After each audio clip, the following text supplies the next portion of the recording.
Hi, my name is Tyler Ryan, and today we're going to talk about stress.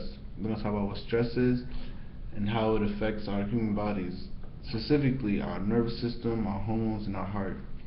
I'm going to define what optimism is, self-efficacy, and hardness.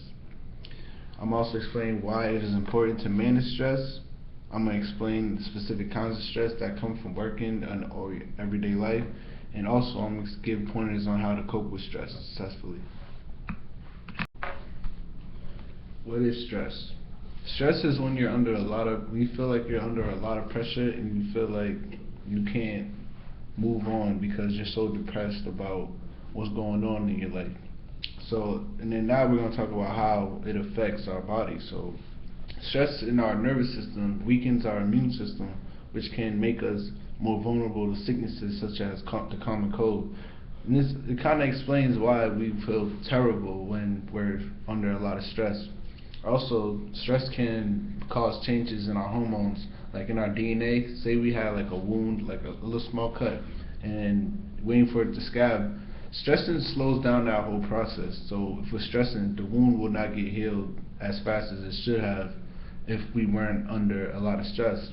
Also, stressing our heart can cause to build up some plaque on the artery walls, and it'll cause no, because our heart is pumping a lot of blood while we're under a lot of stress, and as it's doing that, it's building up the plaque on the artery walls, which is building the level of the cortisol, making it harder for the blood to get past, and this what leads to the heart attacks and death, essentially. So just by being under a lot of stress, we can essentially die or have a long time to recover from whatever circumstance we are under. I'm going to define a couple terms that are detrimental to this topic. So optimism is when, if someone is optimistic, that means that they're very hopeful for like what's going to happen in the future. Like, even though something's could be bad, like it could be the worst, they'll probably still be like, oh, it's going to be alright in the future. I'm going to endure what's going on right now. So that's what optimism is. It's just staying positive and always have a positive view on what the future would be like.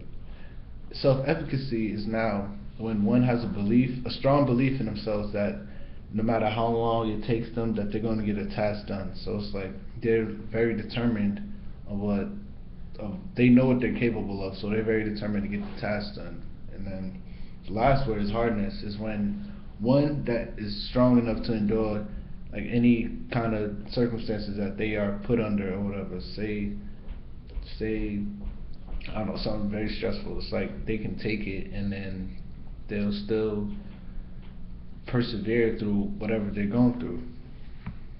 And to manage stress. It's important to manage stress because, like I previously have stated, stress could potentially lead to our deaths.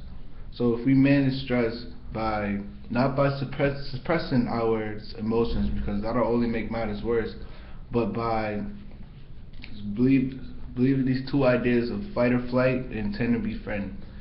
Fight or flight is an idea where a human is put when they're put in a bad situation or like some circumstances where they're stressed.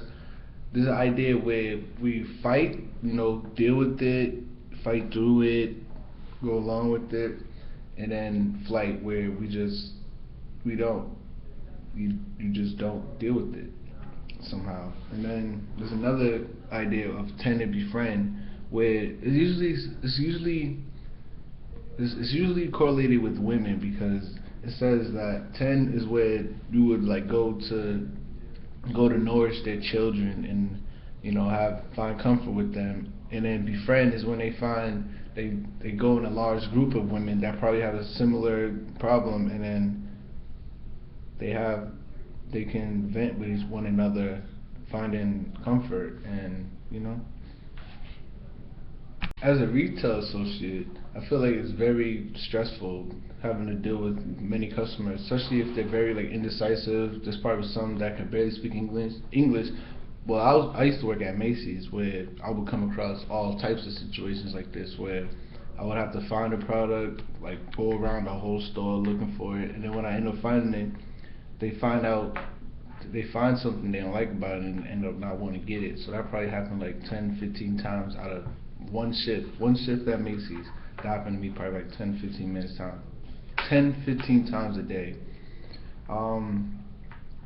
Also, there was never no time where I had like downtime. So I was always like working and helping customers out because there was always needs assistance because Macy's was like a big corporation and everybody it was famous. Macy's was famous, so everybody was coming in. Yeah. How can we overcome stress?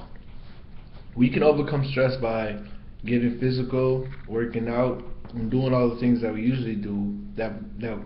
Doing all the things that we usually would do if we weren't under a lot of pressure. So do anything that interests you. Like for me, if I was under a lot of stress, I'd probably go to the gym, probably play basketball, lift a couple weights, to get my mind off things. But then once I'm back in it, I'm fighting against the stress. And then once work's over, I get home, I'm fine. I'm not stressing pretty much about what's going on because I'm focusing on bettering myself and have an optimistic view on what may happen in the future. So, yep, thank you. Once again, my name is Tyler Bryan, and this is a video about stress and how to overcome. Thank you.